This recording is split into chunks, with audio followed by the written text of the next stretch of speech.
আসসালামু আলাইকুম। পঞ্চম পর্বের সকল শিক্ষার্থীরা, আশা করি তোমরা সকলেই ভালো আছো।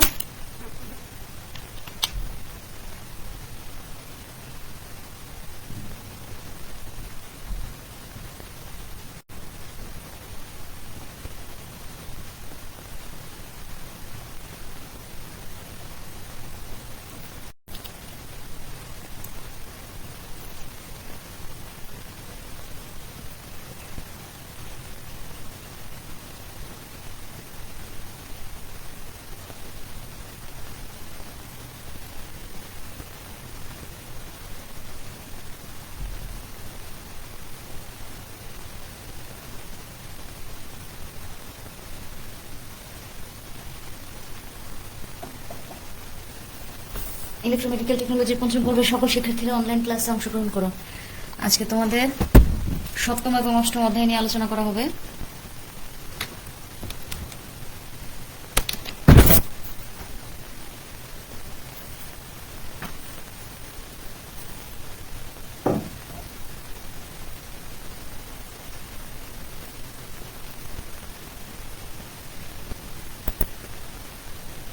আমার কথা কি তোমরা ক্লিয়ার শুনতে পাচ্ছ?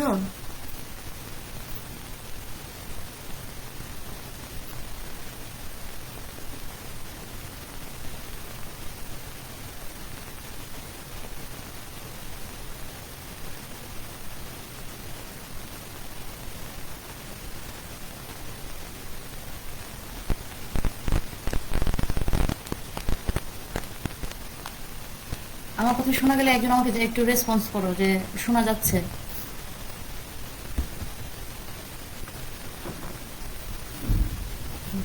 তাহলে ক্লাসে চলে যাই। সপ্তম অধ্যায়ের আলোচ্য বিষয়গুলো হচ্ছে তোমার অ্যানেস্থেশিয়া পদ্ধতিতে তোমার কি ধরনের সতর্কতা অবলম্বন করতে হয় এবং মনিটরিং সিস্টেমটা আসলে কি, অ্যানেস্থেশিয়া ভেন্টিলেটর কি, হিউমিডিফিকেশন এবং ফিল্টারিং কাকে বলে, এবং এই পরিত্যাগযোগ্য এবং বহন উপযোগী যে রোগী নিয়ন্ত্রিত অ্যানেস্থেশিয়ার বর্ণনা এবং কি কি ধরনের যন্ত্রপাতি সাধারণত ব্যবহার করা হয়।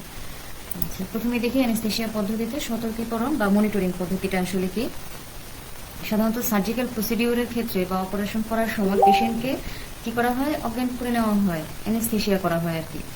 এবং এই দুইটা বিষয়ের উপরে সাধারণত খুবই গুরুত্বপূর্ণ ভূমিকা রাখা হয় পেশেন্টকে অপারেশন করার পূর্বে অ্যানেস্থেশিয়া করানোর জন্য। কারণ প্রথম কারণ হচ্ছে অ্যানেস্থেশিয়া করলে রোগী সাধারণত ব্যথা অনুভব করে না, এবং রোগীর যেই অপারেশন করার সময় মানে যখন সার্জারি করা হয় তখন সাধারণত ব্যথা হয় যদি সে সজাগ অবস্থায় থাকে। সেক্ষেত্রে অজ্ঞান করলে পেশেন্ট কোনো ধরনের ব্যথা ফিল করতে পারে না, পেশেন্টের কাছে কোনো ধরনের খারাপ লাগে না। আর দ্বিতীয় কারণ হচ্ছে ডাক্তারের কাছে অপারেশন করার সময় সুন্দর একটা পরিবেশ সৃষ্টি হয়, সে স্বাচ্ছন্দ্যে অপারেশনটা সম্পূর্ণ করতে পারে। এবং অ্যানেস্থেশিয়া এই সিস্টেমটা এমনভাবে করা হয় যাতে পেশেন্ট তার সারা শরীর অর্থাৎ তার যে হোল বডি সেটা কনসাসনেস হারায় ফেলে, মানে সজাগ তার যে সেলগুলো অ্যাক্টিভেট থাকে না, ঘুমন্ত অবস্থায় থাকে। এই অবস্থাটাকে বলা হয় জেনারেল অ্যানেস্থেশিয়া। সাধারণ অ্যানেস্থেশিয়া বা এই জেনারেল অ্যানেস্থেশিয়াতে যে সকল অ্যানেস্থেটিক এজেন্ট ইউজ করা হয় সেই অ্যানেস্থেটিক এজেন্টগুলা বা গ্যাসগুলা ইউজের মাধ্যমে এই শরীরের ভিতর দিয়ে রক্তনালী দিয়ে প্রবাহিত করা হয়, যেটা কিনা ব্রেন পর্যন্ত পৌঁছায়। এবং সাধারণত নর্মালি যে পদ্ধতিটা সচরাচর ইউজ করা হয় এখন সেটা হচ্ছে ইনহেলেশন অ্যানেস্থেশিয়া। তোমরা গত ক্লাসে আমি তোমাদেরকে এই জেনারেল অ্যানেস্থেশিয়া কাকে বলে, ইনহেলেশন অ্যানেস্থেশিয়া কাকে বলে তা সম্পর্কে বলেছি। আর এই ইনহেলেশন অ্যানেস্থেশিয়াতে সাধারণত যে সকল অ্যানেস্থেটিক এজেন্ট ইউজ করা হয় রক্তের মাধ্যমে ফুসফুস পর্যন্ত পৌঁছায় রোগীকে অজ্ঞান করার জন্য, সেগুলো হচ্ছে diethyl ether, chloroform, halothane, cyclopropane, nitrous oxide বা লাফিং গ্যাস, যার মাধ্যমে পেশেন্টটাকে অজ্ঞান করা হয়। এই অ্যানেস্থেশিয়াতে সাধারণত কি করা হয়, অ্যানেস্থেটিক এই গ্যাসগুলা দ্বারা অ্যানেস্থেশিয়া করা হয়, কিন্তু এই অ্যানেস্থেটিক এজেন্টগুলাকে একটা ক্যারিয়ার গ্যাস বা বিশুদ্ধ অক্সিজেনের সাথে মিশ্রিত করে পেশেন্টের ফুসফুসে প্রেরণ করা হয়। এবং অতিরিক্ত যে কার্বন ডাইঅক্সাইডটা তৈরি হয় সেটা দেহের বাইরে বের করে দেওয়ার জন্য একটা ব্যবস্থা রাখা হয়। এবং এই অ্যানেস্থেশিয়াটা কি করে, প্রাইমারি লেভেলে প্রাথমিক অবস্থায় পেশেন্টটা রোগী নিজে নিজেই অক্সিজেন শ্বাস প্রশ্বাস চালাইতে পারে। তোমার যখন খুব গভীরভাবে সে ডিপলি অ্যানেস্থেটিক অবস্থায় চলে যায় তখন তাকে হেল্প করার জন্য বা একটা যান্ত্রিক ব্যবস্থার মাধ্যমে তার শ্বাসকার্যটা চালানোর প্রয়োজন হয়, সেটা করা হয় কন্ট্রোল ভেন্টিলেশন ব্যবস্থার মাধ্যমে যখন সে ডিপলি অ্যানেস্থেশিয়ার মধ্যে চলে যায়।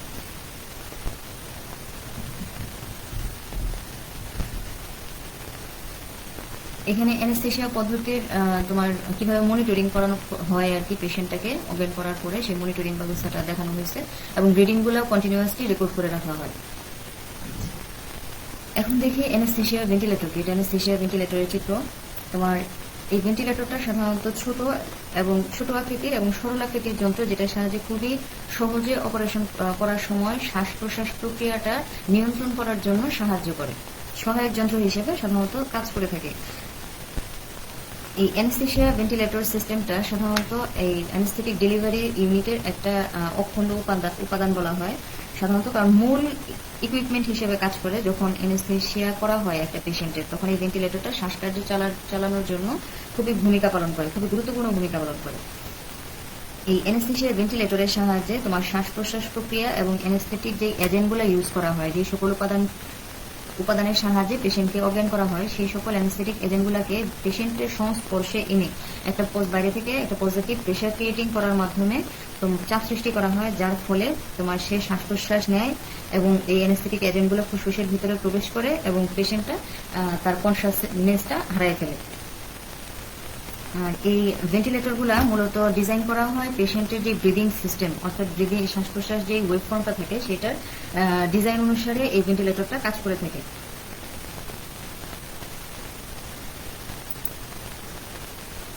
আচ্ছা, এখন হচ্ছে অ্যানেস্থেসিয়া মেশিনের হিউমিডিফিকেশন এবং ফিল্ট্রেটিং এর জন্য সাধারণত কিছু জিনিস খুবই গুরুত্বপূর্ণ ভূমিকা পালন করে, সেগুলো সম্পর্কে আমি বলবো। এই হিউমিডিফিকেশন, অনিয়ন্ত্রিত আর্দ্রতা বা রিলেটিভ হিউমিডিটি, ফিল্ট্রেটিং, স্ট্রেট ফোটনের ফিল্ট্রেশন, এগুলো অতি সংক্ষিপ্ত প্রশ্ন হিসেবে আসে। তারপরে অ্যানেস্থেসিয়া ভেন্টিলেটর কাকে বলে, এটা অতি সংক্ষিপ্ত প্রশ্ন।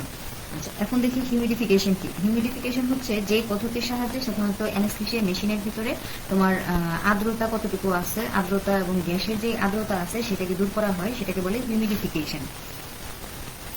অ্যানেস্থেসিয়া মেশিনের ভিতরে সাধারণত ড্রাই গ্যাস বা শুষ্ক গ্যাস সাপ্লাই দেওয়া হয় এবং এই জন্য বাতাস বা এই অ্যানেস্থেটিক গ্যাসগুলার মধ্য থেকে তোমার এই যে আর্দ্রতা থাকে সেই আর্দ্রতাটা তোমার মুক্ত করে তারপরে তোমার অ্যানেস্থেসিয়া মেশিনে তোমার সাপ্লাই প্রদান করা হয় এবং যে পদ্ধতির মাধ্যমে এই বাতাস থেকে আর্দ্রতা দূরীকরণ করা হয় সেটাকে বলে হিউমিডিফিকেশন।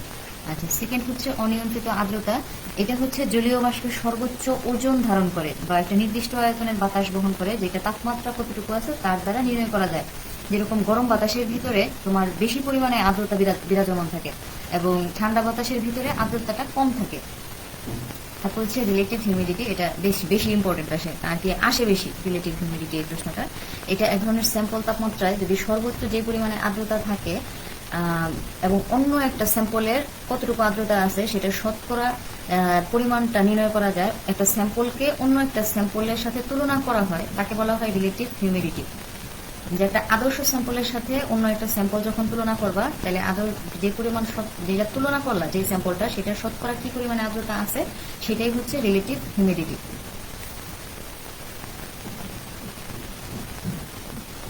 আচ্ছা, এখন পেশেন্টের যে বডিটা থাকে সেই বডির টেম্পারেচার এবং 100% এই রিলেটিভ হিউমিডিটিতে তোমার আরএইচএ গ্যাস সমূহকে প্রস্তুত করা হয় এবং পেশেন্টের যে বাতাসটা প্রবাহিত হয় যে পথ দিয়ে, সেই পথে তোমার সরবরাহ করা হয়। হিউমিডিফিকেশন পদ্ধতির মাধ্যমে আসলে কি করা হয়, আগেই বললাম, আর্দ্রতা দূরীকরণ করা হয়। বাতাসের আর্দ্রতা দূর করে ময়েশ্চার করে সেটাকে তোমার পেশেন্টের ফুসফুসে প্রবেশ করানো হয় মুখের মাধ্যমে। এখন যেই সকল যন্ত্রপাতির সাহায্যে সাধারণত এই হিউমিডিফায়ার বা আর্দ্রতাটা দূর করা হয়, সেগুলো হচ্ছে তোমার হিটেড এয়ারওয়ে হিউমিডিফায়ার্স, নিউবুলাইজারের মাধ্যমে আর্দ্রতা দূরকরণ করা যায়, তারপরে হিট ময়েশ্চার এক্সচেঞ্জারের মাধ্যমে আর্দ্রতা দূরকরণ করা যায়। আচ্ছা, ফিল্ট্রেটিং। নেক্সট হচ্ছে ফিল্টারিং কাকে বলে। তোমরা ফিল্টার শব্দটা শুনছো, ফিল্টার কি করে, তোমার ছাঁকনির কাজ করে আসলে, যে যার ভিতর দিয়া তোমার শুধুমাত্র সূক্ষ্ম কণাগুলো পাস হবে, কিন্তু ওই জালিকার বড় বড় কণাগুলো পাস হবে না, সেটা হচ্ছে ফিল্টার করা বা ফিল্টার করা। যেরকম আমরা পানি ফিল্টার করে খাই, এরকম অনেক কিছুই ফিল্টার করা যায়। এখন যে প্রক্রিয়ার মাধ্যমে সাধারণত শুধুমাত্র ফ্লুইড বা তরল পদার্থকে প্রবাহিত করা হয় এবং অবশিষ্ট পদার্থগুলো জমা হয়ে থাকে, সেটা হচ্ছে সেই প্রক্রিয়াটাই হচ্ছে ফিল্ট্রেটিং। যদি কোনো ফিল্টারের মাধ্যমে কোনো তরল পদার্থ প্রবাহিত হয়, সেটা হচ্ছে ফিল্ট্রেট। যে প্রক্রিয়ার মাধ্যমে করা হয় সেটা হচ্ছে ফিল্ট্রেটিং। এবং এটা যদি শারীরিক ভিত্তিক ইয়েতে বলা হয়, অর্থাৎ জীবদেহে অনুসারে বর্ণনা দেওয়া যায়, তাহলে জীবদেহে যে মেমব্রেন গুলা থাকে সেগুলোর মাধ্যমে যে তরল পদার্থগুলোকে দূর করা হয় সেটা হচ্ছে ফিল্ট্রেশন। আচ্ছা, এখন হচ্ছে এক্স রে ফোটনের ফিল্ট্রেশন। এখন এক্স রে তরঙ্গ দৈর্ঘ্যগুলা তোমার বিভিন্ন রেঞ্জের তরঙ্গ দৈর্ঘ্য থাকে। দীর্ঘতম যে তরঙ্গ দৈর্ঘ্যগুলো আছে এবং বিমের পথে যে শোষণযোগ্য মাধ্যম বা লো এনার্জি ফোটনকে শোষণ করা হয় সেটাকে বলে এক্স রে ফোটনের ফিল্ট্রেশন, যা কিনা তোমার অ্যালুমিনিয়াম, কপার, তারপরে মলিবডেনাম, জিঙ্ক এগুলার হতেছে তোমার শোষণযোগ্য ধাতু।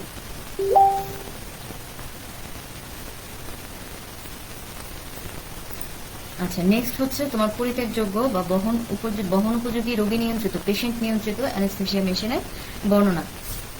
তোমাদের বইয়ের চেয়ে একটা সহজ দিয়ে এটা বর্ণনা বোঝানোর চেষ্টা করেছি। আগে বলে নেই যে অ্যানেস্থেসিয়া মেশিন সাপ্লাই কিভাবে করে, সেটা তোমাদের প্রথম অধ্যায়ে আমি আলোচনা করেছিলাম।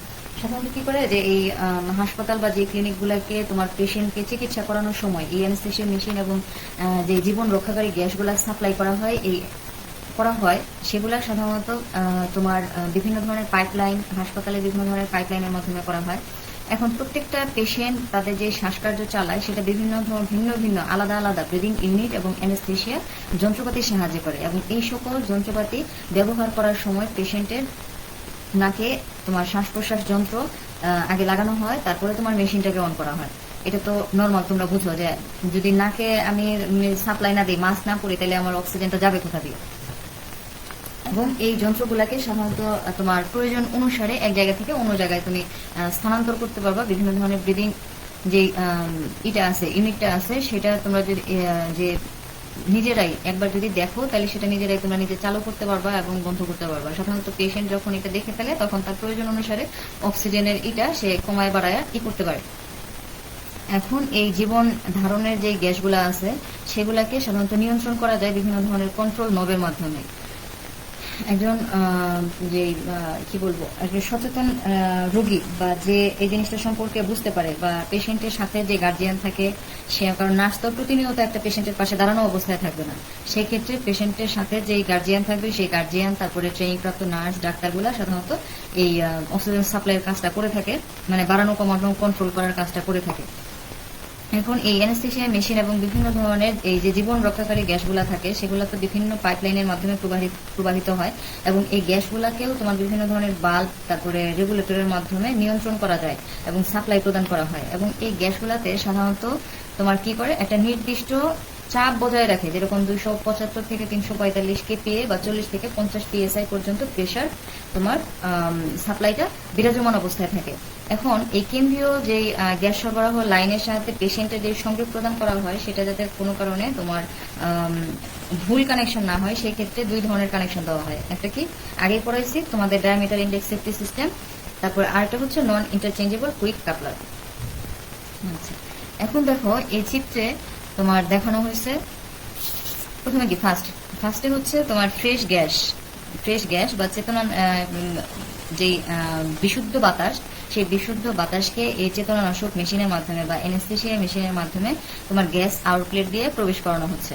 প্রবেশ করানোর পরে তোমার এই বিশুদ্ধ বাতাসটা ইন্সপাইরেটরি এই লিম্পের মাধ্যমে ইউনিডিরেকশনাল লাইনে, মানে একদিকে প্রবাহিত হয়ে ইন্সপাইরেটরি যে ব্রিদিং টিউবটা আছে, এটা ইন্সপাইরেটরি ব্রিদিং টিউব, এই ইন্সপাইরেটরি ব্রিদিং টিউবের মাধ্যমে শ্বাস প্রশ্বাস দিয়ে প্রবাহিত করা হয় পেশেন্ট সার্কিটে। এবং রোগীর কাছে যে হোয়াইট টিউবটা থাকে বা হোয়াইট পিসের যে ফ্লেক্সিবল টিউব থাকে তার মাধ্যমে ফ্রেশ গ্যাসটা দেহের ভিতরে প্রবেশ করে। দেখো এটার আকৃতি কিন্তু ওয়াই এর মতো, এই জন্য এটা ওয়াই পিস। তারপরে হচ্ছে পেশেন্টের কাছ থেকে যে প্রশ্বাস, অর্থাৎ অক্সিজেন যখন দেহের ভিতরে প্রবেশ করে, তাহলে প্রবেশ করার পরে অটোমেটিক্যালি সেটা কি করে, কার্বন ডাইঅক্সাইড তৈরি হয় দেহের বাইরে প্রশ্বাস আকারে বের হওয়ার জন্য। সেই কার্বন ডাইঅক্সাইডটা তোমার প্রশ্বাস আকারে এক্সপিরেটরি ব্রিদিং টিউব দিয়ে বের হয়। এটা হচ্ছে এক্সপিরেটরি ব্রিদিং টিউব দিয়ে বের হয়, এবং যে বের হয় সেটা হচ্ছে একটা ইউনিডিরেকশনাল লাইন। তার কারণ হচ্ছে যখন আমি অক্সিজেন গ্রহণ করি তখন কার্বন ডাইঅক্সাইড ত্যাগ করার লাইনটা বন্ধ অবস্থায় থাকে, আবার যখন আমি কার্বন ডাইঅক্সাইড ত্যাগ করবো তখন কিন্তু আমার অক্সিজেন গ্রহণের লাইনটা অফ অবস্থায় থাকে, অর্থাৎ ইউনিডিরেকশনাল লাইনে একমুখী দিকে কাজ করে। আচ্ছা, এখন হচ্ছে 7 নম্বর হচ্ছে এই রিজার্ভার ব্যাংক। এই যে কার্বন ডাইঅক্সাইডটা বের হয়ে আসার পরে এই প্রশ্বাসকালে এই এক্সপিরেটরি লিম্বটা ইউনিডিরেকশনাল বাল্ব হিসেবে কাজ করে এবং বাতাসটা আসে তোমার রিজার্ভার ব্যাগের ভিতরে। এই রিজার্ভার ব্যাগটা তোমার কি বাতাসটা প্রবেশ করে এবং বের করে দেয়। আসার পরে সেটা আসে তোমার একটা ক্যানিস্টারের ভিতরে। এই অ্যাবজর্বেন্ট ক্যানিস্টারে আসে, যেটা কিনা কার্বন ডাইঅক্সাইডকে বাইরে তোমার মুক্ত করে দেয় বা বাইরে বের করে দেয়, এবং পুনরায় তোমার যে ফ্রেশ গ্যাসটা থাকে সেই ফ্রেশ গ্যাসটা আবার পেশেন্টের দেহের ভিতরে সাপ্লাই হয়। এবং এখানে দেখো আরেকটা লাইন আছে, এখানে তোমার এপিএল একটা বাল্ব আছে, সেই বাল্বের মাধ্যমে অতিরিক্ত গ্যাসটা পপ অফ বা এপিএল এর মাধ্যমে অ্যাডজাস্টেবল প্রেসার লিমিটিং বাল্ব বলে এটাকে, এই বাল্বের সাহায্যে ক্যাভেঞ্জিং সিস্টেমের মাধ্যমে বের করে দেওয়া হয়। এই ক্যাভেঞ্জিং সিস্টেমটা কি সেটা আমরা গত ক্লাসে বা গত স্লাইডে আমি পড়াই দিয়েছি তোমাদের।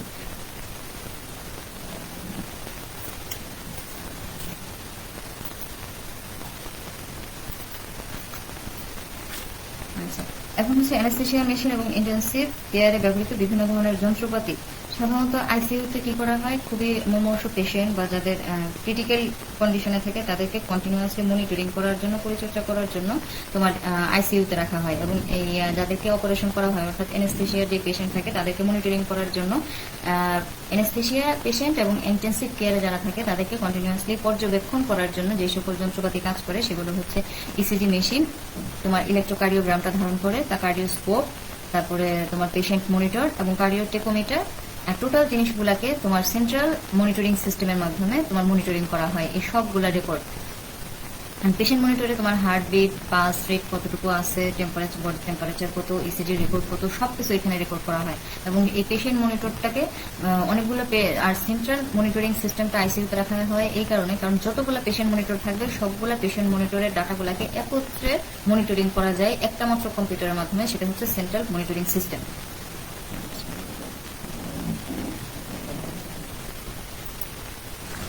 এখন অষ্টম অধ্যায়ে চলে যাই। অষ্টম অধ্যায় হচ্ছে তোমার ভেন্টিলেটর সমূহ সম্পর্কে ধারণা। ভেন্টিলেটরটা আসলে কি?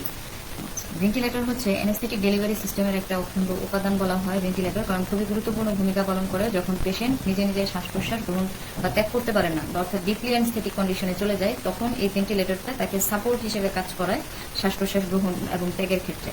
এই ভেন্টিলেটর সমূহ পেশেন্টটাকে অজ্ঞান করার সময় শ্বাস প্রশ্বাস এবং চেতনানাশক গ্যাসগুলোকে পেশেন্টের সংস্পর্শে আদান প্রদানের জন্য একটা পজিটিভ প্রেশার সৃষ্টির মাধ্যমে কাজ করে থাকে। এটা হচ্ছে ভেন্টিলেটরের ফিগার। এখন দেখি মেডিকেল ভেন্টিলেটর কি। সাধারণত শারীরিকভাবে শ্বাস নিতে অক্ষম, অর্থাৎ নিজে নিজে শ্বাস প্রশ্বাস নিতে পারে না, এই ধরনের পেশেন্টকে শ্বাস প্রশ্বাসের প্রক্রিয়া সরবরাহ করার জন্য বা অপর্যাপ্তভাবে শ্বাস ফেলার জন্য যান্ত্রিকভাবে ফুসফুসকে সাপোর্ট দিয়ে শ্বাস প্রশ্বাসের এই বায়ুটাকে স্থানান্তর করার জন্য ডিজাইন করার যে মেশিন থাকে, মেশিন হিসেবে একটা মেডিকেল ভেন্টিলেটর ইউজ করা হয়। আর এই আধুনিক ভেন্টিলেটরগুলো সাধারণত কম্পিউটারাইজড মেশিন, অর্থাৎ কম্পিউটার দ্বারা চালিত, কম্পিউটার নিয়ন্ত্রিত, এবং ব্যাগ এবং ভালভের যে মাস্ক থাকে বা মুখোশ থাকে সেটা পেশেন্টের শরীরে অনির্দিষ্টকালের জন্য একটা মানে বলা যায় না যে কতক্ষণ সময়ের জন্য এই ভেন্টিলেটরটা কাজ করবে, কতক্ষণ সময় লাগবে আর কি, অর্থাৎ অনির্দিষ্টকালের জন্য বায়ু চলাচলে হেল্প করে থাকে। এটা সাধারণত একটা হস্তচালিত মেশিন। আচ্ছা, ভেন্টিলেটর কিভাবে কাজ করে? যান্ত্রিক ভেন্টিলেটর সাধারণত পেশেন্টের প্রয়োজন অনুযায়ী পেশেন্টের শ্বাস প্রশ্বাস নিতে সাহায্য করে থাকে। যে পেশেন্টের অর্থাৎ যেই রোগীর ক্ষেত্রে সর্বাধিক পরিমাণে সহায়তার প্রয়োজন তাদের ক্ষেত্রে তোমার পুরোপুরি সাইকেলে অক্সিজেন গ্রহণ এবং কার্বন ডাইঅক্সাইডের পরিমাণটা নিয়ন্ত্রণ করে থাকে এই ভেন্টিলেটরটা। এই মেকানিক্যাল ভেন্টিলেটরের কার্যপ্রণালী দেখানো হয়েছে। এখান থেকে তোমার এই টিউবটা হচ্ছে ইনসার্টেড ইনটু এয়ারওয়ে, বাতাস ফ্লো হওয়ার জন্য যে এই ইয়ে থেকে মেকানিক্যাল ভেন্টিলেটর থেকে বিশুদ্ধ অক্সিজেন তোমার প্রবাহিত হয়ে এই পাইপলাইন, ওয়াইপিএস পাইপলাইনের মাধ্যমে পেশেন্টের দেহে প্রবেশ করে ফুসফুস পর্যন্ত, এবং যে কার্বন ডাইঅক্সাইডটা তৈরি হয় পরবর্তীতে সেই কার্বন ডাইঅক্সাইডটা এই পাইপলাইনের মাধ্যমে ব্যবহৃত কার্বন ডাইঅক্সাইডটা দেহের বাইরে বের হয়ে যায়। এই অংশটা হচ্ছে ফিল্টার, যেখানে ফিল্টারের কাজ করা হয়ে থাকে এবং যে ইউজকৃত কার্বন ডাইঅক্সাইডটা থাকে সেটা বের করে দেয় এখান থেকে। আর এই মেকানিক্যাল ভেন্টিলেটরটা মূলত কি করে, এক ধরনের হিউমিডিফায়ার থাকে যেটা কিনা পেশেন্টের যে বডি টেম্পারেচার, বাতাসটাকে পেশেন্টের বডি টেম্পারেচার অনুসারে তোমার ময়েশ্চার করে পেশেন্টের ভিতরে প্রবেশ করানো হয়। আর সেকেন্ড হচ্ছে তোমার নন ইনভাসিভ ভেন্টিলেশন। একটা হচ্ছে মেকানিক্যাল ভেন্টিলেশন, এটা বললাম, আর আরেকটা হচ্ছে নন ইনভাসিভ ভেন্টিলেশন, যেটা ফেসের উপরে মাস্ক পরিধান করা হয় এবং নাকেরটাকে মুখ এবং নাকে এটাকে শক্তভাবে স্থাপন করা হয় এবং এখানে কোনো ধরনের টিউব বা এয়ারওয়ের ব্যবস্থা থাকে না, এক্সটার্নাল ভাবে কোনো টিউব থাকে না, নন ইনভাসিভ ভেন্টিলেশন বলে এটাকে। ভেন্টিলেটরের শ্রেণীবিন্যাস, এটা সংক্ষিপ্ত প্রশ্ন হিসেবে তোমার ইম্পর্টেন্ট। ভেন্টিলেটরকে মূলত দুই ভাগে ভাগ করা হয়, কন্ট্রোলার টাইপের ভেন্টিলেটর, অ্যাসিস্টেড টাইপ ভেন্টিলেটর। আর এই ভেন্টিলেটরটা দুই প্রকার ব্যবহার অনুসারে, একটা পজিটিভ প্রেশার টাইপ, একটা negative pressure type. Positive pressure type হচ্ছে anaesthesia ventilator, intensive care ventilator. আর এই পজিটিভ প্রেশারটাকে আবারও তিন ভাগে ভাগ করা হয় সময় অনুসারে, সময়ের সাইকেল, আয়তনের সাইকেল এবং চাপের উপর ডিপেন্ড করে, টাইম সাইকেল, ভলিউম সাইকেল এবং প্রেশার সাইকেল।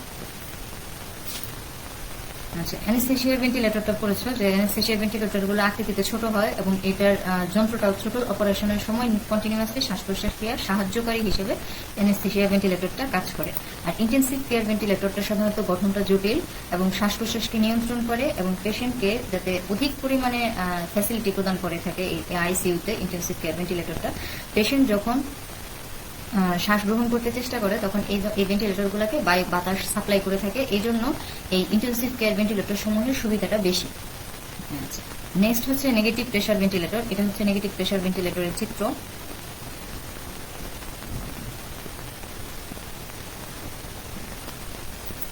আচ্ছা, নেগেটিভ প্রেশার ভেন্টিলেটর এখানে দেখানো হয়েছে, এটা অনেক আগে তৈরি হয়েছে, 1929 সালে। এই দীর্ঘমেয়াদী বায়ু চলাচলের জন্য সাধারণত নেগেটিভ চাপের এই ভেন্টিলেটরগুলো 1929 সালে লোহার ফুসফুস এবং ট্যাঙ্ক দ্বারা তৈরি করা হয়েছিল। এবং এই মেশিনটা কার্যকরভাবে ব্যবহৃত একটা বড় আকৃতির ট্যাঙ্ক, যেটা কিনা তোমার পেশেন্টের যে ঘাড়, দেখো ঘাড়টাও কিন্তু গ্লাস দ্বারা করা, আটকানো, রাবারের গ্যাসকেটে সিল করা হয়েছে, যাতে পেশেন্টের যে মুখ এবং এয়ারওয়ে অর্থাৎ বাতাস যে প্রবাহিত হয় বাতাসের সংস্পর্শে আসতে পারে। একটা পাম্পের মাধ্যমে বাতাসটাকে তোমার লোহার ফুসফুসের ভিতর থেকে, ফুসফুস থেকে যান্ত্রিকভাবে বের করে দেওয়া হয় এবং ট্যাঙ্কের ভিতরে একটা ভ্যাকুয়াম সৃষ্টি করা হয় এবং এইভাবে নেগেটিভ চাপটা তৈরি করা হয়। এবং এই নেগেটিভ চাপটা তোমার বক্ষপিঞ্জরটাকে প্রসারিত করে পরিচালনা করা হয়, যেটা কিনা ইন্ট্রাপালমোনারি যে প্রেশারটা থাকে পেশেন্টের, এই ইন্ট্রাপালমোনারি প্রেশারটাকে তোমার কমায় দেয় এবং ফুসফুসের পরিবেশিত বাতাসটাকে প্রবাহ করতে হেল্প করে। এটা হচ্ছে নেগেটিভ প্রেশার ভেন্টিলেটর।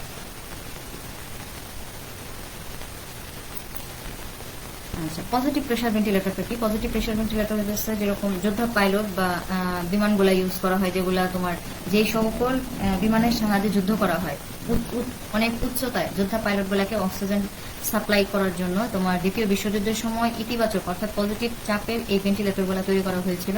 এবং এই সকল ভেন্টিলেটর গুলা সাধারণত লোহার ফুসফুস গুলাকে হাই ভলিউম অথবা লো ভলিউম পাপের সাথে নিরাপদ তোমার এন্ডোট্রাকিয়াল ফ্লুইডস হিসেবে প্রতিস্থাপন করা হয়। এবং এই পজিটিভ প্রেশার বায়ু চলাচলের শ্বাসটাকে বন্ধ না হওয়া অবধি বাতাসটাকে, বিশুদ্ধ বাতাসটাকে তোমার পেশেন্টের শ্বাসনালীতে প্রবাহিত করতে হেল্প করে এবং পরবর্তীতে শ্বাসনালীর চাপ যখন কমে আসে তখন বুকের বক্ষপিঞ্জর এবং ফুসফুসগুলার যে স্থিতিস্থাপক উত্তেজনা সেটার ভলিউমকে অর্থাৎ আয়তনকে শ্বাস দেয় এবং নিঃশ্বাসটা তোমার নিষ্ক্রিয় কার্বন ডাই অক্সাইডের মাধ্যমে করে।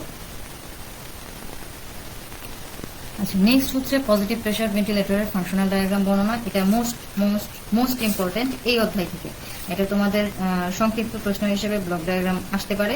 আবার যদি ইজি কোশ্চেন হয় তাহলে বলতে পারে যে পজিটিভ প্রেশার ভেন্টিলেটরের ফাংশনাল ডায়াগ্রাম বর্ণনা করো রচনামূলক হিসেবে, যদি সহজ প্রশ্ন আসে, নয়তো এটা সংক্ষিপ্ত আকারেও আসতে পারে। এই পজিটিভ প্রেশারের ভেন্টিলেটরটা মূলত চারটা ফাংশনের কাজ করে, চারটা অংশ নিয়ে আর কি। একটা হচ্ছে কন্ট্রোলার, একটা হচ্ছে inspiratory flow delivery system, acceleration control system, একটা হচ্ছে পেশেন্ট সার্কিট। এই চারটা অংশ লাগবে। যেরকম যখন তোমার অক্সিজেন গ্রহণ করা হয় তখন ইন্সপিরেটরি ফ্লো ডেলিভারি সিস্টেমের মাধ্যমে অক্সিজেন গ্রহণ করবে, এই লাইনের মাধ্যমে অক্সিজেন প্রবেশ করলো, তখন কন্ট্রোলারটা নিয়ন্ত্রণ করে যে যখন অক্সিজেন গ্রহণ করা হয় তখন যাতে কার্বন ডাই অক্সাইডটা বের না হতে পারে। তোমার অর্থাৎ কি, আমি যখন তোমরা নিজেরাই খেয়াল করো, যখন তুমি অক্সিজেন গ্রহণ করো তখন কি এট এ টাইম কার্বন ডাইঅক্সাইড ত্যাগ করতে পারো? সেটা কিন্তু পসিবল না। আবার যখন কার্বন ডাইঅক্সাইড ত্যাগ করবা তখন অক্সিজেন গ্রহণ করা এট এ টাইমে সেটাও পসিবল না। অর্থাৎ যে কোনো একটা কাজ করতে হবে এবং এই কাজটাকে নিয়ন্ত্রণ করা হয় কন্ট্রোলারের মাধ্যমে। যে তুমি যখন অক্সিজেন গ্রহণ করছো তখন কার্বন ডাইঅক্সাইড ত্যাগের এই বাল্বটাকে বন্ধ করে রাখে এবং আবার যখন কার্বন ডাইঅক্সাইড ত্যাগ করছো তখন অক্সিজেনের গ্রহণের বাল্বটাকে সে বন্ধ করে রাখে, নিয়ন্ত্রণ করে আর কি, কখন অক্সিজেন গ্রহণ করবা এবং কখন কার্বন ডাইঅক্সাইড ত্যাগ করবা সেটাকে নিয়ন্ত্রণ করে থাকে। এখন এই পজিটিভ প্রেসার ভেন্টিলেটর গুলা সাধারণত দুইটা মোডে কাজ করে, একটা হচ্ছে আদেশমূলক মোড, অন্যটা হচ্ছে স্বতঃস্ফূর্ত মোড। এই স্বতঃস্ফূর্ত মোড পদ্ধতিতে সাধারণত পেশেন্টটা ইন্ডিপেন্ডেন্টলি ভাবে শ্বাস প্রশ্বাসটাকে গ্রহণ এবং ত্যাগ করতে সাহায্য করে। এই স্বতঃস্ফূর্ত মোডে ভেন্টিলেটর ব্যবহৃত হয় যেখানে সাধারণত মেকানিক্যাল সাপোর্ট থাকে না, সহায়তা ছাড়া পেশেন্ট সম্পূর্ণ শ্বাস প্রশ্বাস গ্রহণ এবং ত্যাগ করতে পারে না। অর্থাৎ তোমার কোনো ধরনের সাপোর্ট ছাড়া যখন পেশেন্ট নিজে নিজে অক্সিজেন গ্রহণ এবং কার্বন ডাইঅক্সাইড ত্যাগ করতে পারে না, তখনই সাধারণত এই স্বতঃস্ফূর্ত মোডটা ব্যবহার করা হয় পেশেন্টটাকে সাহায্য করার জন্য, যাতে সে অক্সিজেন গ্রহণ এবং কার্বন ডাইঅক্সাইড ত্যাগ করতে পারে।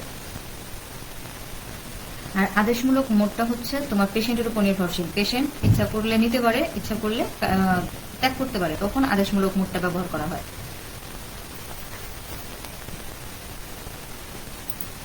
আচ্ছা, মেকানিক্যাল ভেন্টিলেটরের পজিটিভ প্রেসার ভেন্টিলেশন, মানে মেকানিক্যাল ভেন্টিলেটরের সাহায্যে কিভাবে তোমার পজিটিভ প্রেসার প্রয়োগের মাধ্যমে ভেন্টিলেশন কার্যক্রমটা পরিচালনা করা হয় সেটা এই চিত্রের মাধ্যমে দেখানো হয়েছে। তোমার এই পাইপলাইনের মাধ্যমে তোমার টিউবগুলাকে পেশেন্টের নাক দিয়ে স্টোমাক পর্যন্ত প্রবেশ করানো হয়েছে, এই নাকের ভিতরে যে পাইপলাইন পুশ করা হয়েছে এখান দিয়ে। আর এই পাইপটা হচ্ছে তোমার এন্ডোট্রাকিয়াল টিউবস, যেটা কিনা পেশেন্টের মুখ থেকে মুখ এবং ট্রাকিয়া মাধ্যমে বাতাসটাকে ট্রাকিয়া থেকে পাইপলাইনের কানেকশনটা তোমার প্রবাহিত হয় এবং এটা দুইটা অংশে বিভক্ত হয়ে গেছে আবার ওয়াইপিস পাইপের মতোই। একটা গেছে তোমার ব্যবহৃত যেই কার্বন ডাইঅক্সাইডটা থাকে, সেই ব্যবহৃত কার্বন ডাইঅক্সাইডটা এই চেম্বারে আসে এবং এটা হচ্ছে ফিল্টার। আর এখন আবার বলি, এটা হচ্ছে সেটিংস ইন্টারফেস এবং পেশেন্ট মনিটরিং এর সেটিংস এর অংশ, যে কিভাবে কাজ করানো হবে সেটা সেটিংস এর অপশন থাকে এই জায়গায়। এবং মেকানিক্যাল ভেন্টিলেটর, এই অংশটা হচ্ছে মেকানিক্যাল ভেন্টিলেটরের, যেখান থেকে তোমার বাতাসটাকে অক্সিজেন, বাতাস এবং অক্সিজেন আকারে তোমার টিউবের মাধ্যমে পেশেন্টের দেহে প্রবেশ করানো হয়। আর এই চেম্বারটা হচ্ছে হিউমিডিফায়ার, যেখানে বাতাস থেকে তোমার আর্দ্রতা দূরীকরণ করা হয় এবং ময়েশ্চারের ব্যবস্থা রাখা হয় হিউমিডিফায়ারের মাধ্যমে, এবং বিশুদ্ধ বাতাসটাকে তোমার অন্য একটা পাইপলাইনের মাধ্যমে আর্দ্রতা দূর করে পেশেন্টের সার্কিটে প্রবাহিত করা হয়। এবং কার্বন ডাইঅক্সাইড যখন বের হয় তখন বের হয়ে সেটা আবার পুনরায় কার্বন ডাইঅক্সাইড কোনো একটা পাইপলাইনের মাধ্যমে ফিল্টারে আসে এবং ফিল্টারিং হয়। এটাই হচ্ছে mechanical ventilator for positive pressure ventilation. আচ্ছা, টার্মস অফ ভেন্টিলেটর কি? সংক্ষিপ্ত প্রশ্ন বা অতি সংক্ষিপ্ত প্রশ্ন। ভেন্টিলেটরের মেকানিজম তিন ধরনের, একটা হস্তচালিত, যন্ত্রচালিত, আর একটা হচ্ছে অটোমেটিক্যালি। আচ্ছা, মাইক্রোপ্রসেসর কন্ট্রোল ভেন্টিলেটর, এটা তোমাদের রচনামূলক প্রশ্ন হিসেবে, অর্থাৎ কি এই বই থেকেই মোস্ট ইম্পর্টেন্ট প্রশ্ন এই মাইক্রোপ্রসেসর কন্ট্রোল ভেন্টিলেটরটা। এই কম্পিউটার টেকনোলজি, এটা সাধারণত মাইক্রোপ্রসেসর কন্ট্রোল ভেন্টিলেটরটা কম্পিউটার টেকনোলজির সমন্বয় তৈরি এবং এই ভেন্টিলেটরের সাহায্যে মনিটরিং এবং সিকিউরিটির অ্যালার্ম দিয়ে কাজ করে এবং নিয়ন্ত্রিত হয়ে থাকে এই ভেন্টিলেটরটা। এবং আধুনিক এই ভেন্টিলেটর মেশিনের সাধারণত দুই ধরনের ইন্টারকানেক্টেড সিস্টেম থাকে, অর্থাৎ দুইটা অংশে এই মাইক্রোপ্রসেসর কন্ট্রোল ভেন্টিলেটরটা কাজ করে থাকে। একটা হচ্ছে নিউমেটিক প্রবাহ সিস্টেম, অন্যটা হচ্ছে ইলেকট্রনিক কন্ট্রোলিং সিস্টেম। আচ্ছা, নিউমেটিক প্রবাহ সিস্টেমটা হচ্ছে যে অক্সিজেন এবং মেডিকেল গ্রেডের যে বাতাসগুলো থাকে সেগুলো 50 psi চাপে 3.5 বারের 0.1 মাইক্রন ক্ষমতা বিশিষ্ট ফিল্টারিং এর মাধ্যমে ফিল্টারের ভিতর দিয়ে প্রবাহিত করা হয় এবং ভেন্টিলেটরের মাধ্যমে তোমার পেশেন্টের দেহের ভিতরে প্রবেশ হয়। এবং এই গ্যাসগুলা প্রয়োজনীয় যে মিশ্রণটা হয় সেই মিশ্রণের শতকরা হারটা ভেন্টিলেটরে প্রবেশ করে এবং সেখানে গ্যাসের প্রেশারটাকে কমানো হয়, যেটা কিনা পানির 350 সেন্টিমিটারের চাপের মতো হয়। এবং এই গ্যাসগুলা সাধারণত বড় বড় সিলিন্ডারের সংরক্ষণ করে রাখা হয় এবং আনুমানিকভাবে সেটা 8 লিটার পর্যন্ত মিশ্রিত বাতাস এই বড় বড় সিলিন্ডারগুলোকে ধারণ করতে পারে, যেটা কিনা পানির যেই 350 সেন্টিমিটার চাপ থাকে সেটা সমান। এটা হচ্ছে নিউমেটিক প্রবাহ সিস্টেম। আর ইলেকট্রনিক কন্ট্রোল সিস্টেমটা হচ্ছে তোমার ভেন্টিলেটরের প্রবাহ এবং বাল্ব বিশিষ্ট অনুপাতে ভেন্টিলেটর গুলাতে যে অক্সিজেন বা বাতাসটা সাপ্লাই করা হয় সেই প্রবাহ বাল্বটা একটা নির্দিষ্ট আয়তনের বা নির্দিষ্ট অনুপাতের গ্যাসগুলা এই সংরক্ষণ সিলিন্ডার থেকে পেশেন্টের সার্কিটে সাপ্লাই প্রদান করে। এবং এই সকল যন্ত্রপাতি গুলা প্রাইমারি যে উদ্দেশ্য থাকে সেটা হচ্ছে তোমার শ্বাস গ্রহণের বাতাসকে একটা নির্দিষ্ট তাপমাত্রায়, যখন অক্সিজেন গ্রহণ করা হবে তখন একটা নির্দিষ্ট তাপমাত্রায় অক্সিজেনটাকে নিশ্চিত করে যে ভিতরে প্রবেশ করতেছে। এবং দ্বিতীয়ত হচ্ছে তোমার টাইডাল আয়তনের বাতাস। টাইডাল আয়তন কাকে বলে এটা দ্বিতীয় অধ্যায়ের পড়া।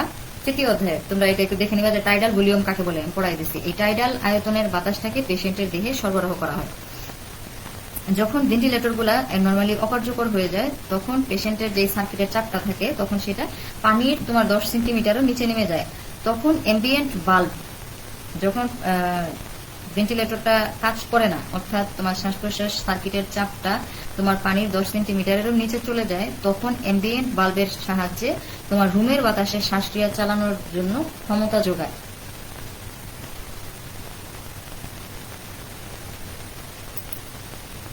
মাইক্রোপ্রসেসর বেসড ভেন্টিলেটর চিত্র এটা। মাইক্রোপ্রসেসর বেসড ভেন্টিলেটরটা অপারেটর থাকে হচ্ছে অপারেটর কিবোর্ড, যেটা কিনা বাই ডিরেকশনালি কাজ করে।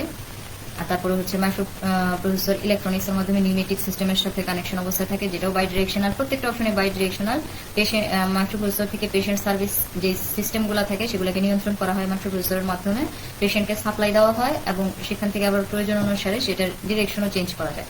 আচ্ছা, এই সার্কিটটাতে শুধুমাত্র গ্যাস সাপ্লাই সিস্টেমটাই ইউনিডিরেকশনাল বা একমুখী হয়, একদিকে গ্যাসটা প্রবাহিত হয়। বাকি সকল কাজটা যেহেতু মাইক্রোপ্রসেসর নিয়ন্ত্রিত, সেই কাজগুলো বাই ডিরেকশনাল ওয়েতে সম্পন্ন হয় মাইক্রোপ্রসেসর বেসড ভেন্টিলেটরে। আর লাস্ট হচ্ছে একটা পারফেক্ট ভেন্টিলেটরের বৈশিষ্ট্য, যেটা সংক্ষিপ্ত প্রশ্ন হিসেবে মোস্ট ইম্পর্টেন্ট। এই পারফেক্ট ভেন্টিলেটরের বৈশিষ্ট্যগুলো চিত্র দিতে হবে এবং এক্সপ্লেন করতে হবে। যেরকম 3টা অংশ কাজ করে: লাংস কমপ্লায়েন্স, এয়ারওয়ে রেজিস্ট্যান্স এবং মেন এয়ারওয়ে চাপ। এটা হচ্ছে সাইকেল, যে তুমি অক্সিজেন গ্রহণ করলা, শ্বাস প্রশ্বাসের সাইকেল হচ্ছে এটা। এটা হচ্ছে প্রেশার, এটা ইন্সপাইরেটরি প্রেশার, যে অক্সিজেন করলা, আবার এটা হচ্ছে এক্সপাইরেটরি প্রেশার। আর এই অংশটা হচ্ছে মেন প্রেশার সময় অনুসারে। আচ্ছা, এখন লাংস কমপ্লায়েন্স কি? লাংস কমপ্লায়েন্স হচ্ছে ফুসফুসের মধ্যে বা ফুসফুসের অ্যালভিওলাই এবং কলা টিস্যুগুলা সেলগুলা বিস্তৃত কতটুকু হতে পারে, সেই বিস্তৃত হওয়ার ক্ষমতাই হচ্ছে লাংস কমপ্লায়েন্স। যখন তুমি অক্সিজেন গ্রহণ করো, তোমার ফুসফুসের অ্যালভিওলাই এবং কলাগুলা কি পরিমাণে প্রসারিত হতে পারে সেটার ক্ষমতা হচ্ছে লাংস কমপ্লায়েন্স। আর এয়ারওয়ে রেজিস্ট্যান্স কি? রেজিস্ট্যান্স হচ্ছে বাধা প্রদান করে, তাই না? এই শ্বাস প্রশ্বাসে যখন বায়ু চলাচল করে, অক্সিজেন চলাচল করে, তখন কি পরিমাণে বাধা প্রদান করে এই শ্বাস প্রশ্বাসের লাইনে, সেটাই হচ্ছে এয়ারওয়ে রেজিস্ট্যান্স। কি পরিমাণে বাধা পায় প্রবাহিত হওয়ার সময় অক্সিজেনটা। আর মেন এয়ারওয়ে চাপ, এই মেন এয়ারওয়ে চাপ হচ্ছে একটা পূর্ণ শ্বাস প্রশ্বাস যে সাইকেল, অক্সিজেন গ্রহণ করা এবং কার্বন ডাইঅক্সাইড যে ত্যাগ করা হয়, সেই ওয়েভ সাইকেলের ইন্ট্রিগালের অংশটাই হচ্ছে মেন এয়ারওয়ে চাপ।